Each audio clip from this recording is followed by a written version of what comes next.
It has been almost a year since Cold War came out, and we still don't have a fucking clear all button. Welcome everybody to my final review of Black Ops Cold War. This is it. I've been hyping up this video for a long time, and it is finally here. Now, since the game's launch, I've had a lot of strong opinions tied to this game, and I've always honestly just sort of spread them across multiple videos. So I wanted to sit down and have my full review on the game in its own dedicated video. As we draw closer to Vanguard's release, I wanted to give my final thoughts and opinions on this game so we can fully focus on Vanguard when that releases. I'll be making a goodbye Cold War video in the future like I have done with other games, which will be a much more opinionated video, whereas this video I wanted to be a lot more objective about my criticisms.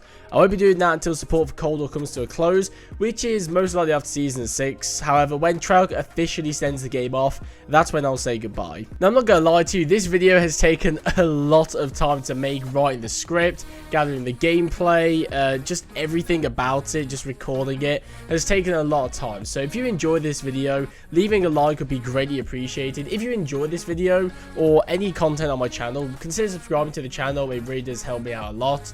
I'll be daily uploading as I'll be grinding for the Mastery Camo of Vanguard pretty much as soon as the game releases. However, I will be uploading all sorts of videos alongside that, so if you don't want to miss that, then make sure you subscribe. But with all that out of the way, we are going to begin this review, and we're going to start with the campaign. So obviously this video is going to be split into 3 different sections. We're going to have the campaign, the multiplayer, and the zombies. Now, League play, I do understand, is its sort of own separate category, but I'm going to be shoving that into multiplayer because it pretty much is the same thing as multiplayer. So we're going to go ahead and start off with the campaign. Now, this campaign was pretty fun, to be honest, generally, but I don't think it was that great. It was just sort of good. I don't really feel this story is worthy of being a Black Ops game, and this is mainly because of the scattered inclusion of Mason, Woods, and other key characters or story tropes. They aren't key main characters in this story, they are barely side characters actually. Not to mention the voice actors did change, however I'm not too fussed about this. They don't sound awful in comparison to the others, especially Woods.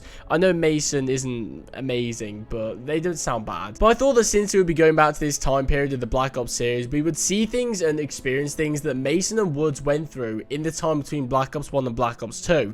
They always said that this was the true sequel to Black Ops 1, which does make sense as it is closer to the time period of Black Ops 1. As corny as it sounds, I expected to see a new adventure with Mason and Woods, maybe get some answers to how Woods was captured with Menendez, or how Mason retired and settled down. It's quite funny actually, in the map Cartel, they teased Menendez being involved with Perseus, and I think he was tied to Naga, who was one of the operators who worked for Perseus. I know for a fact that everyone was kind of suspecting they would introduce Menendez into the story, and that just never happened. But I think it would have been so cool to see how he took over his father's drug cartel and rose to the power we see him have in Black Ops 2. These are all things that Black Ops 2 told us about, and that could have been explored with Cold War. However, instead, we got brand new characters and their story, while Mason and Woods are spectators. I think this is a direct result of this game not actually being Treyarch's, and it was actually Sledgehammer's and Raven's before Treyarch took over. I reckon that this is actually the story they made, set in the Cold War with Adler and everything, and they made it Black Ops like with Hudson and Mason and Woods and all that, and, you know, references to the Black Ops 1 sort of universe. That way they could spend more attention focusing on the multiplayer and the zombies, because they were probably in a worse state than the campaign. That was probably most likely just sort of done, so they probably just, you know, shoehorn those characters in there, then moved on to the multiplayer and zombies. Now, don't get me wrong, I don't mind the new cast of characters. I think Adler is probably the only one I'll remember fondly. He is a very cool character, and the story does have a Black Ops feel to it, in the sense that it has a great mystery about Perseus, which I actually think is a really cool real world mystery. But I think that Mason and Woods, and even Bowman's son, who was revealed through Pawn Takes Pawn, if you guys remember that, they were all done dirty. Just small things like, how would Mason feel about brainwashing Bell since he experienced what it's like to be brainwashed? That also does relate to the multiplayer story, to be fair, since they deal more with the numbers there. You would have thought that he would be a key character there, since he was literally the origin point of the numbers, essentially. But they just sort of introduced him as a Season 6 shiny new operator that you can play as. I personally was also severely disappointed by the branching storyline in this game. The main thing that made Black Ops 2's story stand out for me was this feature. There were about 4 endings, I think. There were tons of small choices that would affect the game overall. The character interaction, the cutscenes, and even the final ending. I know there was one thing where if you drove on the left-hand side instead of the right or something like that in a certain mission, Harper's face would get burned, and people would make jokes and comments about it throughout the rest of the game. Just small things like that were things I was expecting from this game. There was one scene actually on the Obama, and it has tons of different versions.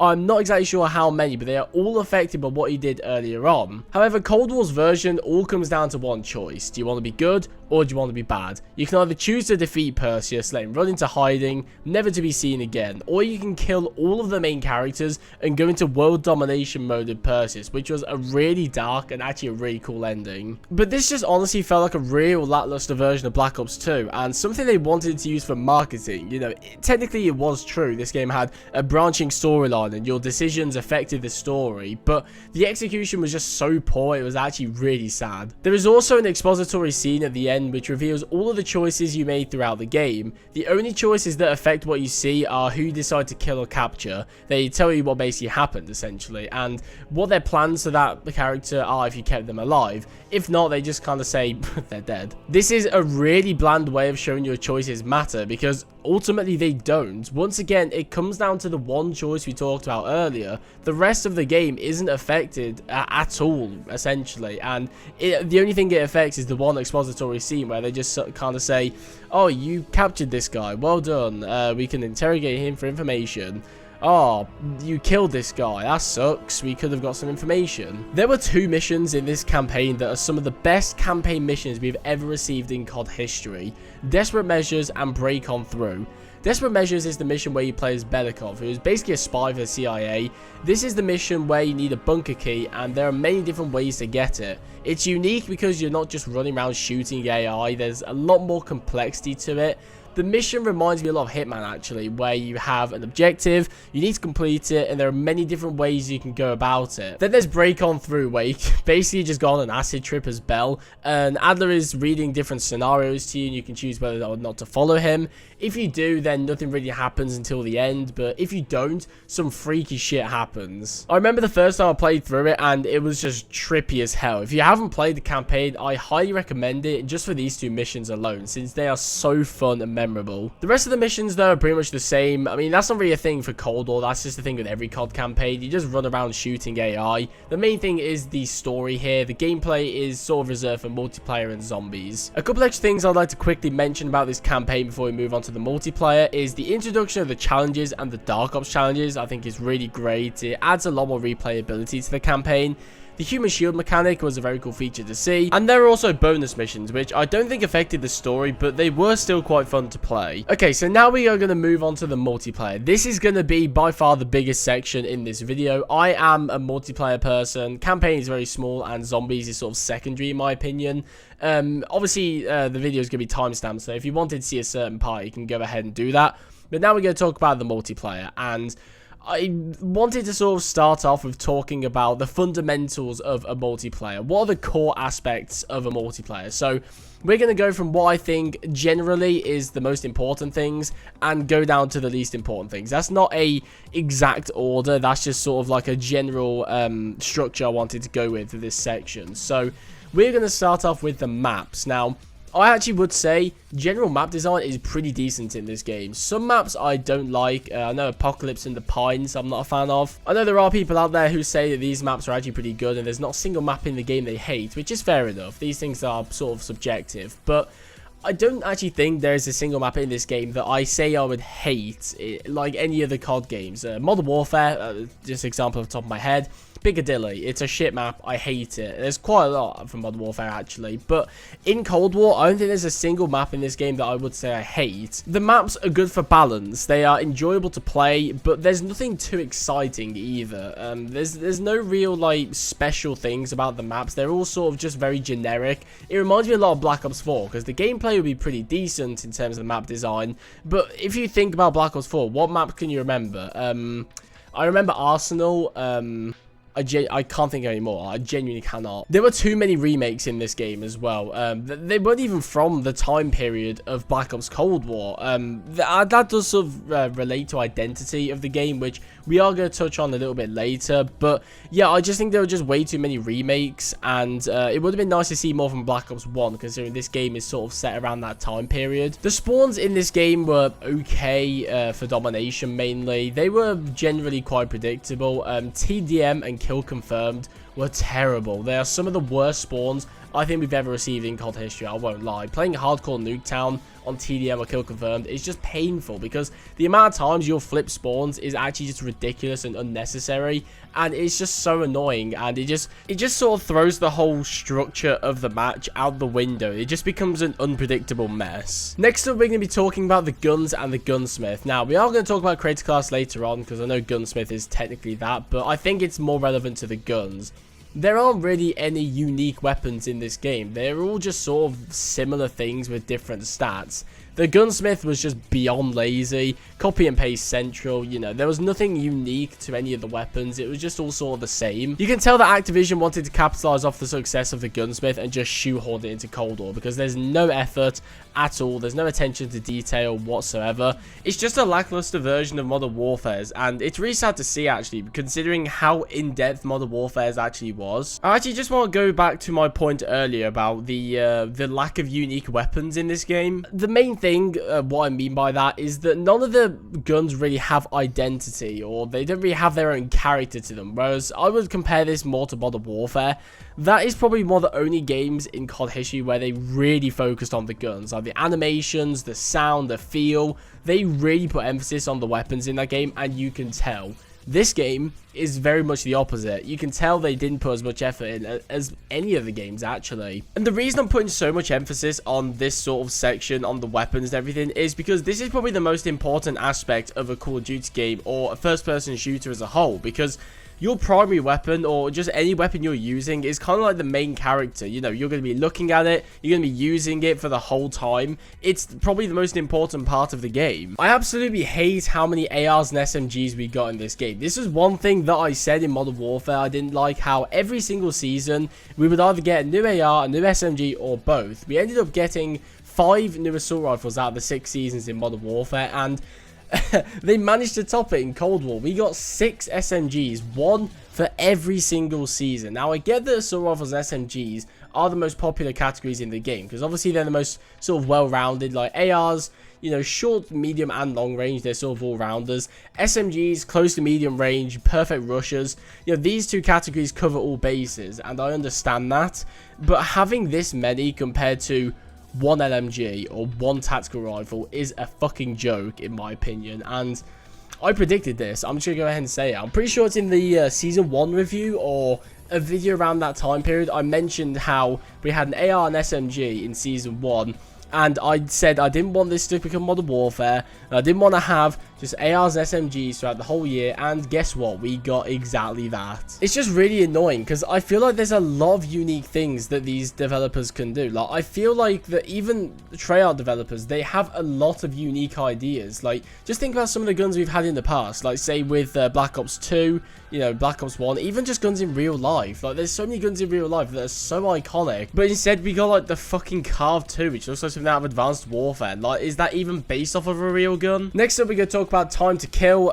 This, in my opinion, is a bit too long, and I want to put emphasis on the bit, because I know a lot of people love this time to kill, and I personally do actually like the time to kill. It's definitely better than Modern Warfare's, because with Modern Warfare's you just sort of die too quickly.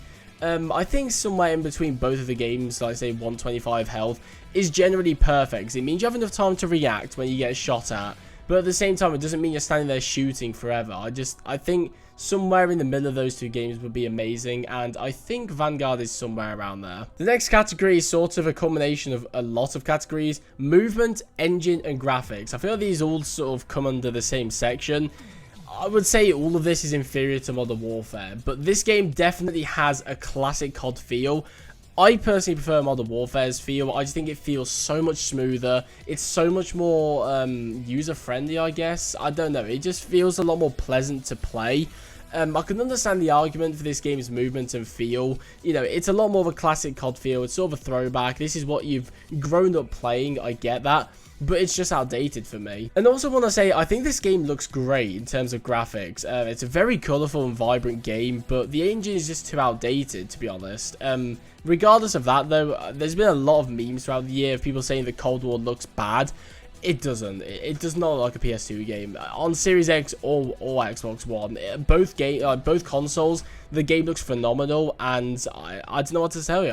I think you're lying. The creator class system in this game is, I actually would say, the worst one we've ever had. Before this game, I probably would have said Pick 10, even though I don't think that is a bad system. I do like that system, or maybe Ghost actually, but this system is by far the worst. They tried to add a Black Ops twist to the Modern Warfare creator class, and it just didn't work. There's no reason to not use perk greed over everything else. Tac Mask and Flak Jacket are in the same category, which makes sense if you don't have perk greed, but you do have perk greed, so you can just take 6 perks all the time. And to be honest, I don't think I've changed my perks since the launch of the game. I don't think any of my friends who play Cold War have changed their perks since the launch of the game.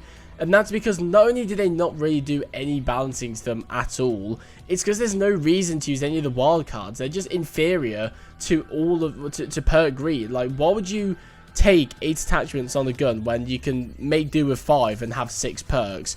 Why would you only have 3 perks from one category and 2 primaries where you could just have a really good primary and 6 perks? Do you get my point here? There's just absolutely no thought into the creator class whatsoever. It's just, you have your perks, you have your preferred field upgrade, which I think is quite subjective, you have your lethal and your tactical, and then you just change your primary, which, you know, generally with the gunsmith is, you know, similar attachments essentially. Now, the streaks in this game are a lot of fun, and I'm talking about the actual streaks like Chopper Gunner and you know, the rest. I'm just gonna say I think they're really fun. I would actually argue that some of them are the best we have seen in the franchise, but the system to actually unlock them, God, that was beyond awful. We need to invent a word to actually describe how bad this system was.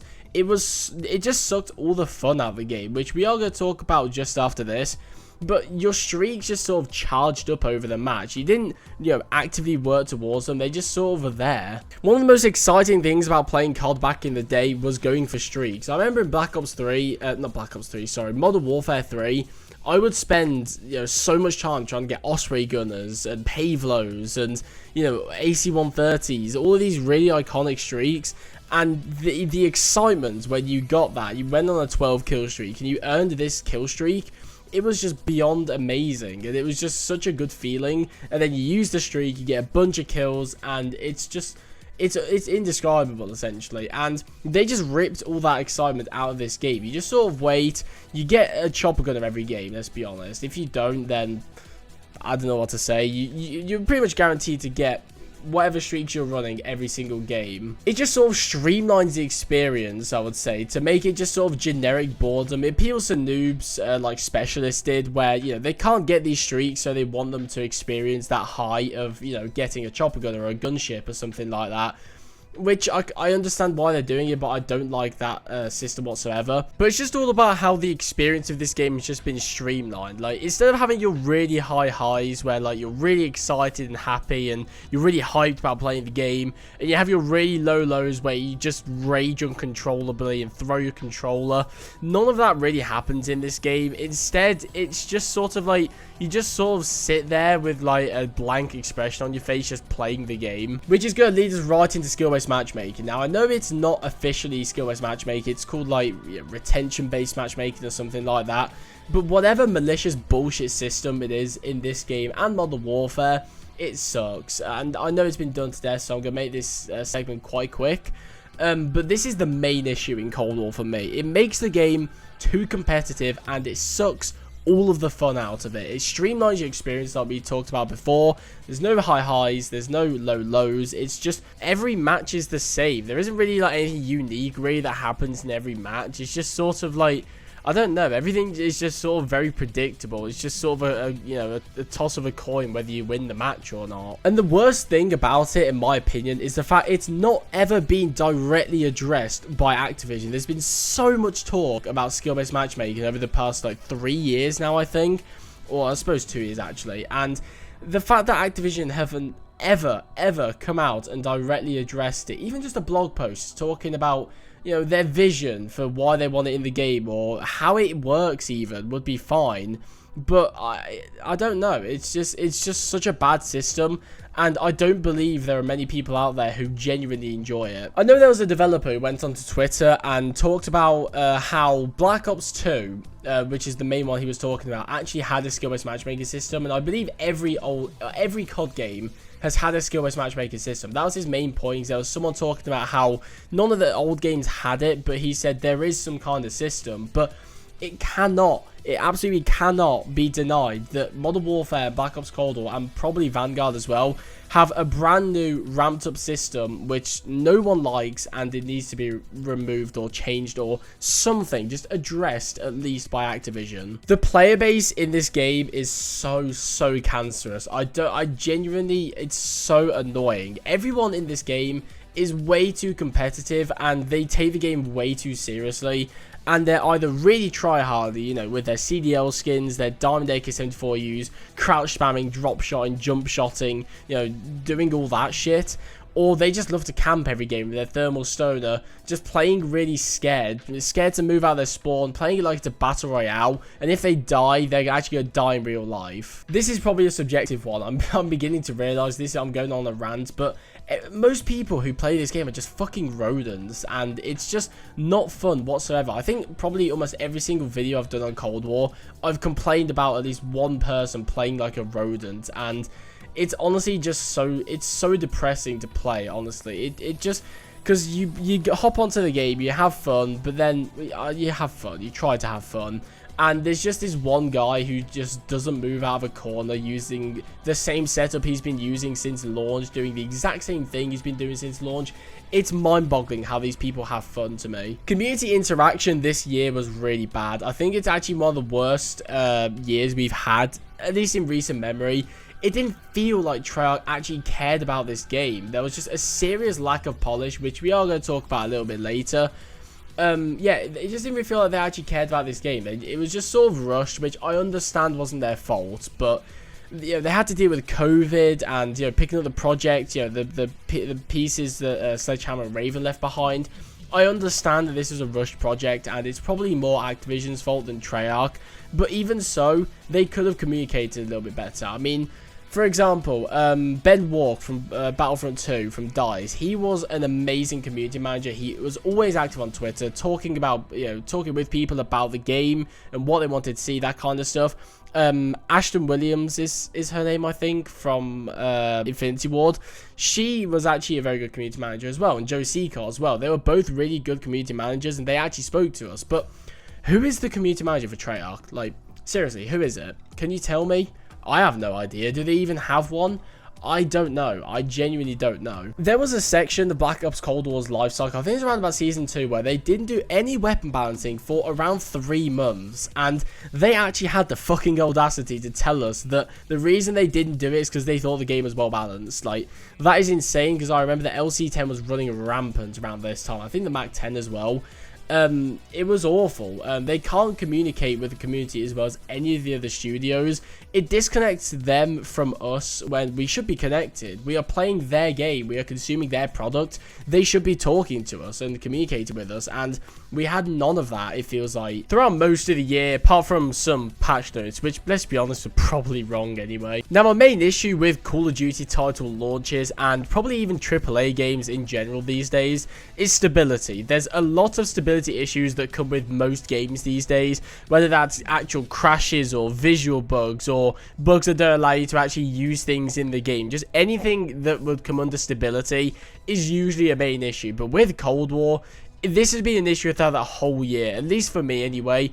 I'm on a Series X now, but I only recently upgraded, and I can tell you, both on last gen and next gen consoles, the stability has been awful. Even to this day, I get frame rate issues, I get constant crashes, I get bugs. It's just an absolute disaster. I can tell that the game is rushed, and I think a lot of people can, because it was, to be honest. There's a lot of BO4 reused assets. Golden Viper, if you didn't know, was actually a reused asset from Black Ops 4. Song, I'm pretty sure the operator is also a reused asset from Black Ops 4. Like I said, you can tell the game was rushed, and I did mention earlier how that's probably not Treyarch's fault, because Activision just sort of dumped a piping hot mess on them with 2 years to do it. But even so, it still needs to be talked about. You can't just ignore the issue. It's still an issue. Now we are getting on to identity. This game is set in the Cold War, obviously, because it's called Black Ops Cold War. But they never stayed true to that. With the remade maps from Black Ops 2 mainly, where do they fit in the Cold War? Where have you seen some of this high-tech shit? Now, I personally do like how remastered maps are being brought back. Basically just ported over with better graphics, but it doesn't fit this game, and it just makes the identity just sort of disappear from the game. Now, I get that the term identity is sort of just thrown around with games these days without any like proper description to what it is, but I feel like this isn't one of the things you can describe. It's sort of one of the things you just perceive or feel in a game. Like, Modern Warfare never lost its identity. I mean, sure, you have people running around with anime skins and weed trucks that have been hotboxed, but it always felt like that stuff stayed true to the game's design at the core of it. But with Black Ops Cold War, it's completely unrealistic. Not because you have like floating zombie gods, you know, as operators in multiplayer, but like I said, with the Black Ops 2 remade maps, I think if they remade maps from Black Ops 1, or they altered the maps to be more 80s themed, I think that would have been amazing. I mean, is this game Black Ops 2.5 or Black Ops Cold War? Like, honestly, it could be Black Ops 2.5. If you guys are a fan of this channel, you'll know that my main thing these days with Call of Duty games is mastery. Like, mastery camos and all of that stuff. And this is actually one of my favorite things about this game. Honestly, this is the only reason why I carried on playing post-launch. It was to get DM Ultra. Yeah, the grind in this game, although there are challenges like taking cover kills and point blanks, which are bullshit, the grind was so fun, it was so satisfying, and DM Ultra was such a rewarding camo to get in the end. You cannot convince me that there is a better feeling than finally getting a mastery camo in a Call of Duty game. It's honestly the best feeling you can get when you spent like close to a month, you know, just no-lifing a game, and, you know, you get an animated camo and you finally unlock it, you see that pop up. It's just such a good feeling, and this game did it so well in my opinion. And not only that, we had a second one as well. We had Dark Ether, which was a great addition too.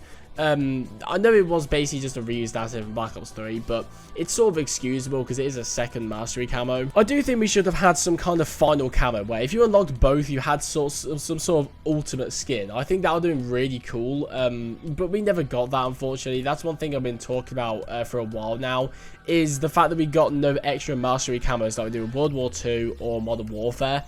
I'm hoping this is a thing we see in Vanguard, but yeah. There are other segments of mastery as well. The prestige system, which I actually have put under progression, which we're talking about just after this.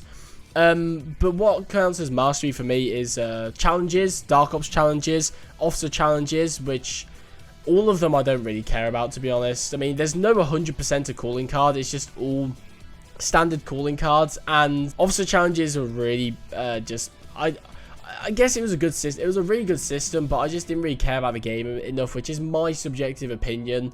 But yeah, that's that anyway. The prestige system of Black Ops Cold War is something that has been talked about probably about a year ago from now is when it started being talked about.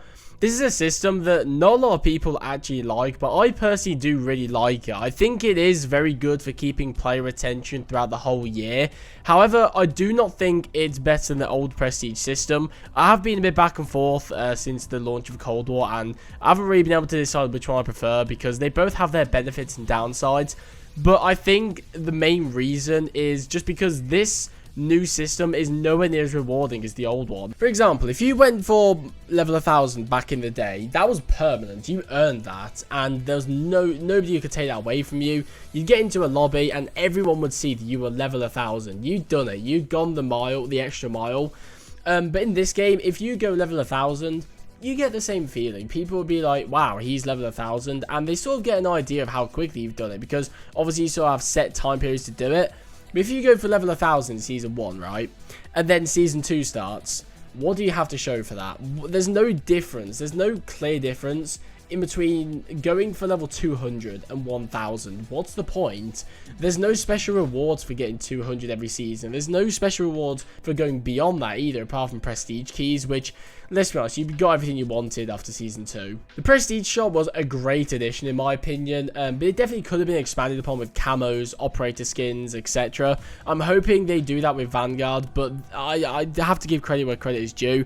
Although it's not as good as I would like to have seen it be, it's still a darn good system, and I'm hoping it does make a return. League play. What a fucking joke. What an absolute joke. Black Ops 2 is highly regarded as the best league play system, and I personally don't really touch League play, but I personally have never played League play because, honestly, I thought the standard multiplayer was League play, so when they announced they were adding it to the game, I was sort of surprised, actually, because I thought it was already in the game. Jokes aside, though, I know it's not really fair for me to actually review something that I haven't actually played, so I'm going to make this section quite quick. But the ranking system makes no sense. I think it's sort of like where you start at the bottom, you have to make your way to the top, which doesn't make sense. A standard like MMR system from Siege, for example, would have been perfect, but they just had to do some bullshit system. Overall, if you want a competitive experience for COD, just play standard MP or just go play something else, because COD isn't it. COD's not meant to be competitive, so I don't really see the point in League play. And the final couple things for the multiplayer, these things are actually going to be quite quick. FOV on console. Thank God this came to the game. It was about time. We should be getting it in Vanguard 2, which is just a great thing. I'm so grateful for this game. It's a great innovation which is going to improve the console experience going forwards. And finally, monetization. This is a direct copy from Modern Warfare, which is generally a really good thing in this case, since it's a near perfect system. The only thing I would change about it is the pricing of the bundles, and the fact that you could buy individual items as well. Maybe, you know, you see a cool skin, you want to just buy that single skin, but you've got 3 blueprints with epic tracers and 5 cooling cards and emblems and stickers and charms. Like, no one cares. You just want the single skin, and you have to spend like £20 just to get the one skin. It's not a perfect system, but it's the best system we've had in COD history, so I'll take it, you know, I think it's great. So, that is the multiplayer part of this video complete. Now, finally, we're going to be talking about the zombies, which, once again, is not going to be as long as the multiplayer system, but I do have some things I want to say. This year was just a bit too easy, in my opinion. High rounds were just sort of watered down. A round 100 in this game was nowhere near as respectable as a round 100 in Black Ops 1 or Black Ops 2, maybe Black Ops 3. But it just felt really forgiving. I swear to God, I think there's about 4 different ways you can revive yourself once you go down, and it's just insane to me. I know they were going for pandering to new people and trying to get people to play zombies, and they went ahead and did that, to be fair. They tried to appeal to people who weren't playing zombies, and they got people to play zombies more this year. Zombies was always just sort of secondary, to be fair. It was always just sort of an extra thing that not as many people cared about, but they actually sort of made it a mainstream mode in this game, which I have to highly respect. That is a very respectable thing to do. And the way they went about and did that, I personally don't enjoy, but I once again respect, because it worked, you know. The people who hadn't even considered playing zombies before went ahead and played zombies this year, which I think it's good, because, you know, it just sort of improves the player base. You know, more people playing zombies, more people care about it, which I think is really good. Now, for me personally, it's a similar story with the Easter eggs. I just think they were a bit too easy, and I understand that this is the exact same reason as the core gameplay itself. It's to sort of pander towards new people, and at the same time, I think less than 5% of zombies players in previous games actually went ahead and completed the Easter eggs, which is just insane. So I do understand why they made it a little bit easier so people could actually complete them. So they wanted to make it a bit easier so more people would be able to experience that stuff, which I do understand. And I respect that, because they went ahead and they had a goal and they achieved it. but I just personally don't enjoy the gameplay that comes through that. But I suppose my opinion doesn't matter because I've been playing zombies for years now. We talked about this a little bit earlier, but I really like the addition of mastery to zombies. This is mainly Dark Ether, to be honest. This is the main mastery thing, but other things as well. The skill points for perks and field upgrades and stuff is great. Although it does sort of make you a bit overpowered with these upgrades, it's still a very nice system to have sort of an end goal to work towards. We also have challenges and Dark Ops challenges as well, which is, once again, just a great addition all round. A gameplay feature that I really liked was Trials. I think this is a great way to get rewards, and you do challenges to get things like you can get wonder weapons, you can get perks, free pack-a-punched weapons. It's just a great way to get things if the box has been a bitch, which is nice. It's just nice. The story this year, I think was a bit average to good, I guess. The lack of an actual cast of characters is the main problem with this, in my opinion. It really lacks substance of the story if you don't have a cast to relate to, and that's the main problem with it. Not only that, but Intel as well. The amount that they actually relied on Intel for the story this year is insane. Like, Valentina, who's the main villain of Mauer Toten, doesn't really have much interesting story to her, and if you were like me, you probably even realized she was in the Firebase Z cutscene actually, and she was sort of an integral character, but the only way you'd find out is through Intel, and her story is really interesting, and I really love it. I'm not going to dive into it now because it's too much, but I'd recommend Mr. Waffle's video on that, because he does a really good job of describing it, and it's just, it's such a good story. But it's just, you know, you have to go around the map, pick up a piece of intel, go back to the main menu, and then sit there and read and listen to it, which I don't want to do. Give me a fucking cutscene, you know. Instead I have to go through, have to go on a treasure hunt around the map, bring up a guide on YouTube, you know, how do I get this intel, and then I have to go ahead and pick it up in the game, then I have to go back to the menu, sit down and listen to it. It's just bullshit, honestly. I think the story would have been a lot more captivating if Outbreak didn't exist, which is going to be the final point of the zombies section.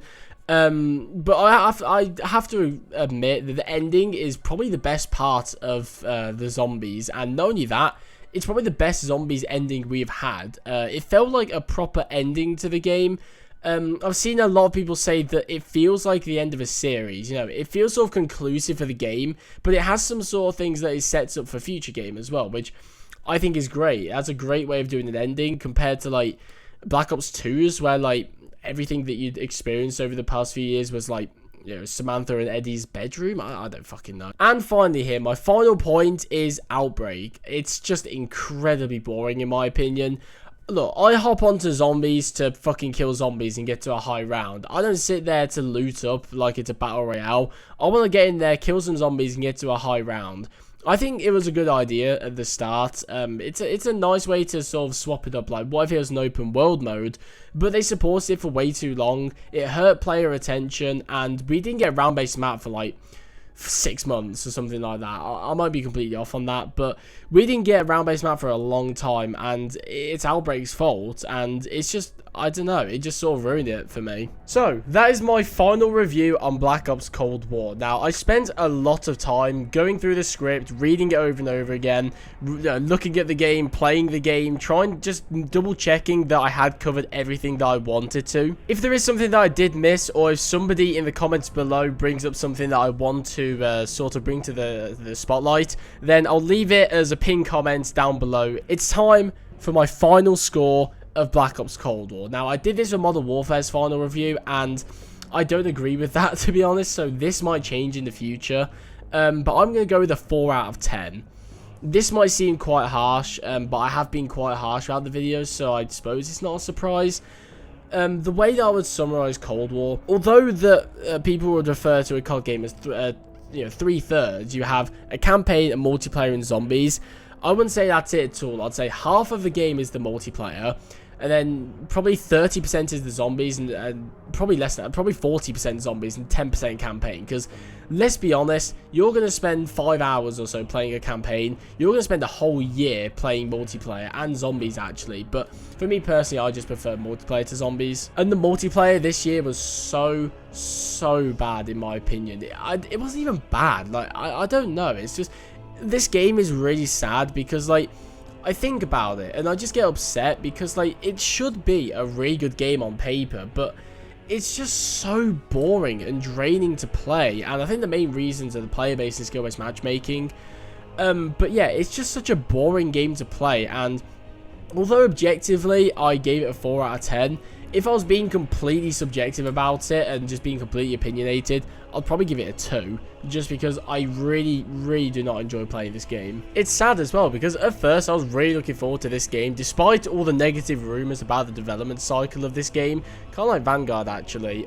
Once the trailer dropped and they started dropping official news, it looked really good. And for me, throughout the year, and even probably just on launch, it was a huge letdown. Once I'd completed the DM Ultra grind, I didn't want to play this game anymore, and the only reason I did, I'll be brutally honest, was to make videos. If I wasn't making YouTube videos, I probably would have never played Cold War again after Season 3. I probably would have played Season 2 and 3 and given up on the game then, and that probably would have been the earliest I'd quit a COD game, but because I was making YouTube videos, I didn't give up on the game. Well, I did give up on the game, but I made videos to, you know, to cover. But anyway, that's going to do it for today's video. Most likely, I'll have a goodbye Cold War video sometime after Vanguard's launch. When, like I said, when they fully send off the game. Actually, no.